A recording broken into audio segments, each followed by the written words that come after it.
Hello friends, today we are going to cover box plots. This is box plots day 1. So we are going to learn how to create a box plot.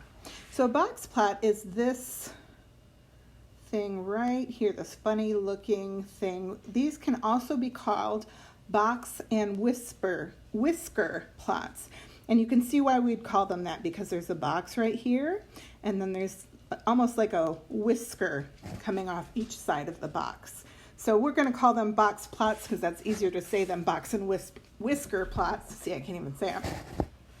But first of all, let's talk about some vocabulary, okay?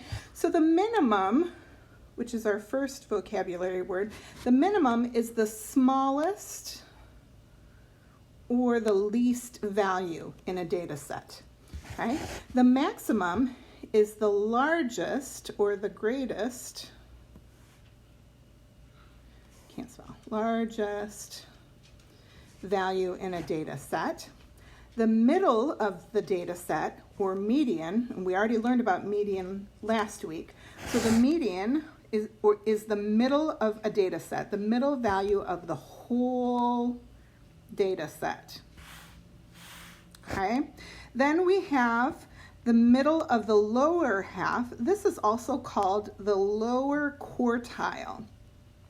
And the reason we call this the lower quartile is if you look closely at the word quartile, the first 4 letters, Q-U-A-R, are kind of like the word quarter. And we know that, actually even the T goes in there. So Q-U-A-R-T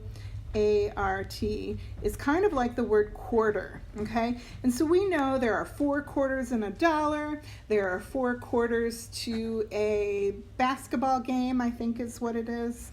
But quarter, or 1/4, is the same as like 4, okay? So the middle half, or the middle of the lower half, is called the lower quartile, and the middle of the upper half is called the upper quartile. And if you look closely at this box plot, let me show you really quick, you will notice that this is kind of divided into 4 parts. So we have this area here, we have this area here, this area here, and lastly we have this area here, okay? So that's 1, 2, 3, 4, and that's why we call these the lower quartile, the upper quartile, and that's why we use those words. Okay, so let's go ahead and move on to the next page and show you how exactly a box plot is created, okay? So first of all, we have all this data at the top right here, okay? So our first step, step 1, is to put the numbers in order from least to greatest. All right, so let's do that first. So our smallest number is, I think, 54.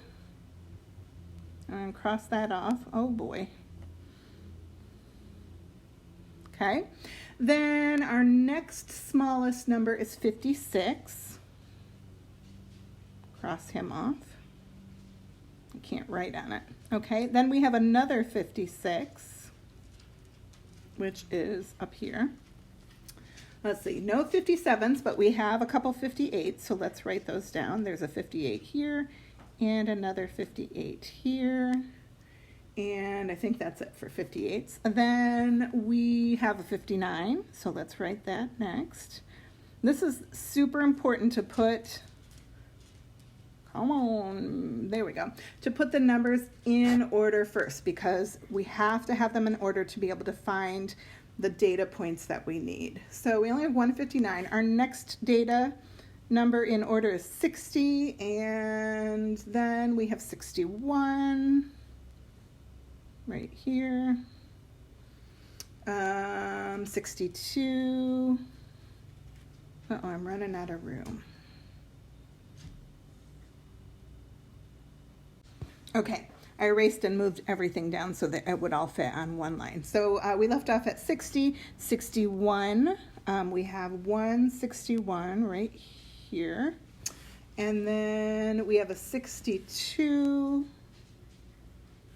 And really your best way to do this is to make sure all the numbers are on one long line. You don't want to have two lines of data. So after our 62, we do have a 63.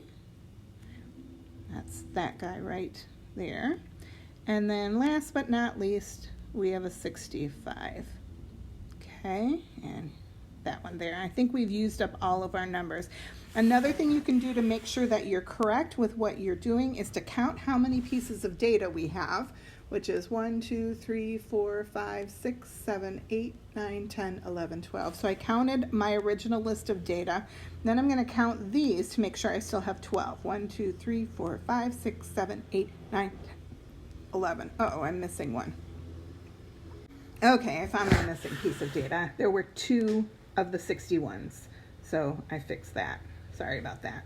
Okay, so let me get rid of some of this extra stuff. So what we've done here is list all of the numbers that we had at the top of the screen in order from smallest to largest. Okay, then the next step that it asks us to do, step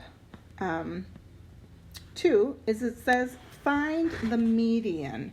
Now we know from last week the median is the middle number. So if we count from each end towards the center to find the median, we should be able to find the middle number. Now we have to keep in mind that we have an even number of data pieces. There are 12 numbers here. So we're not actually going to have one number in the middle, we're going to have 2. So as you know, we just take the average of the 2 middle numbers in order to find the median. So let's do that right now. Okay, so I have 1 on one end and 1 on the other. Okay, then to the right and the left. 61 and I'm moving in one number at a time. Ordinarily I would do this with my fingers, but you can't see me doing that, so I'm going to do it with my pen. So working our way in, the 6th and 7th, the 2 middle numbers, are 59 and 60. Okay, so those are our middle numbers. So we need to find the average of those 2 numbers. So we're going to add 59 plus 60 and then divide that quotient by 2. And that will give us our median or our middle number, which is going to be 59.5.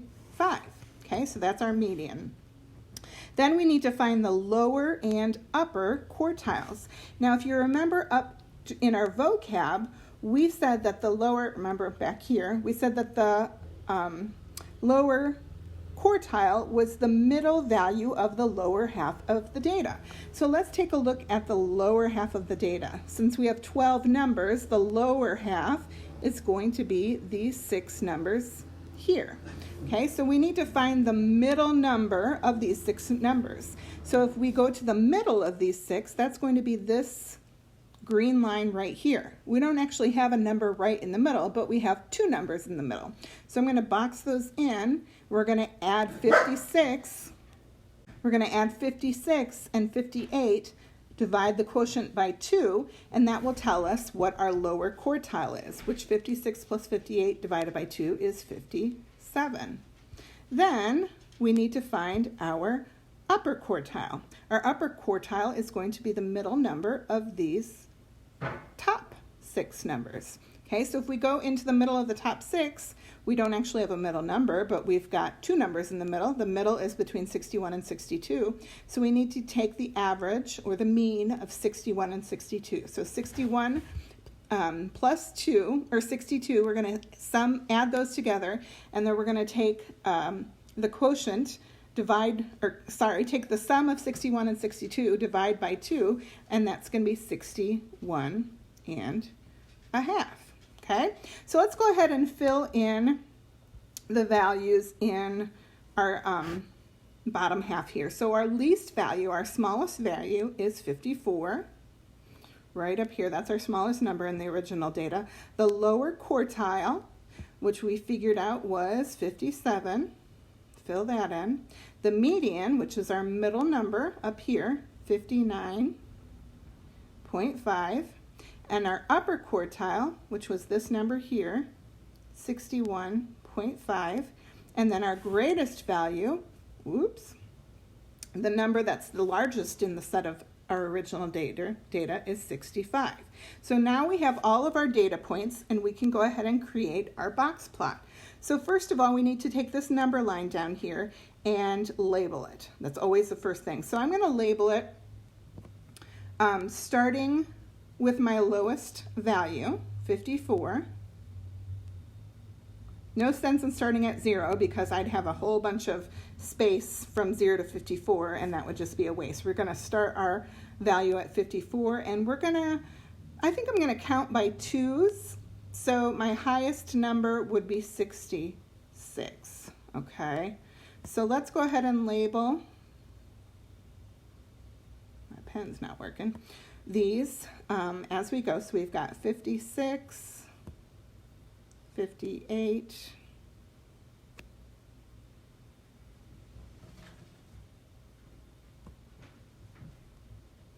60, 62, my pen doesn't want to write, and 64. Okay, so you sort of get the idea. I know I couldn't label 60 because it was down so far. Okay, so let's go ahead and plot these dots on our number line. I'm going to change to green.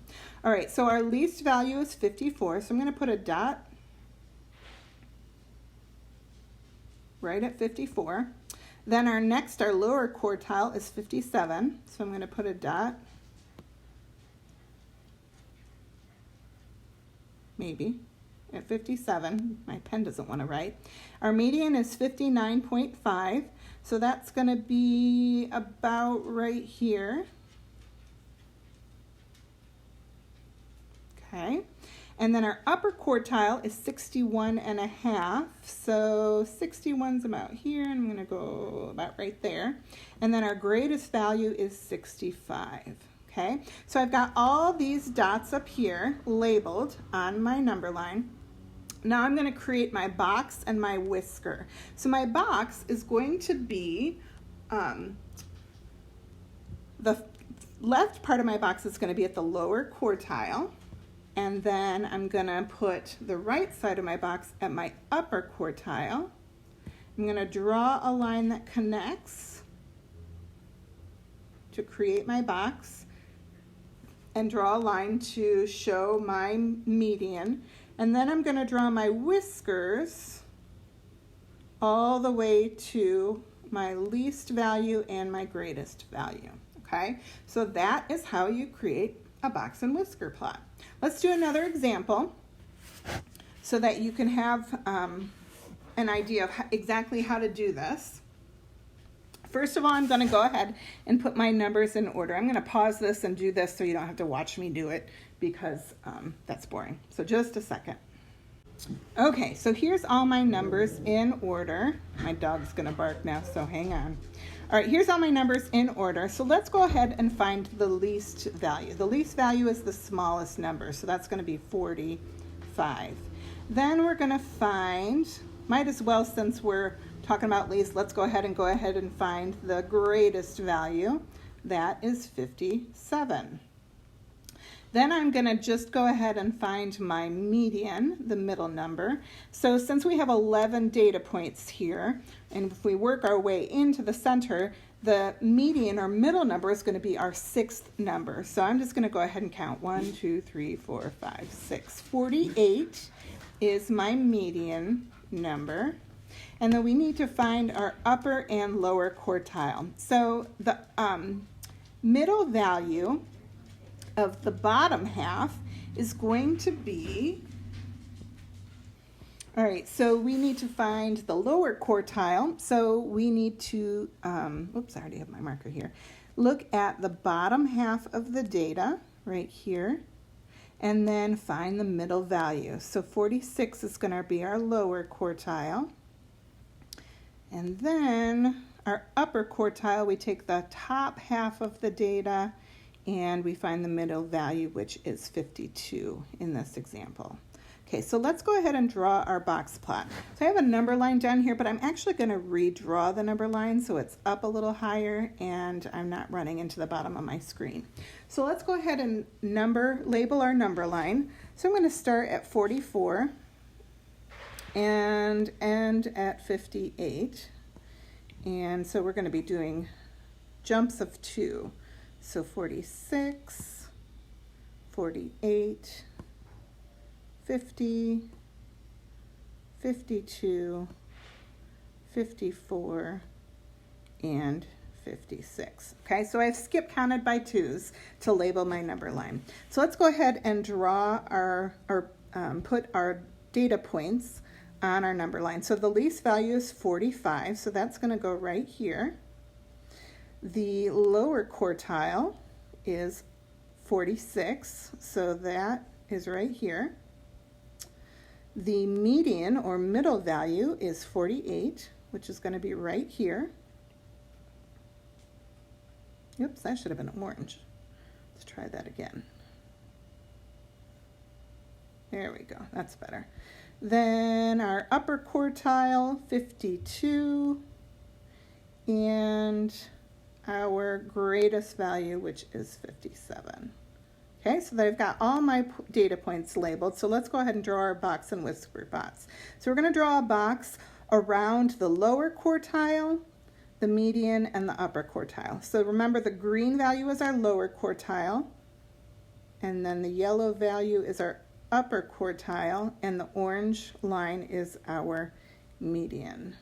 Okay, and then we need to draw our whiskers, attaching the center of the box to the least value and the center of the box on the right to the greatest value. Okay, so that is your box and whisker plot. And yep, that's all we have. So hopefully, if you have any questions, email me, or you can rewatch the video in whatever part that you weren't quite getting. And hopefully you will be able to do your work after this.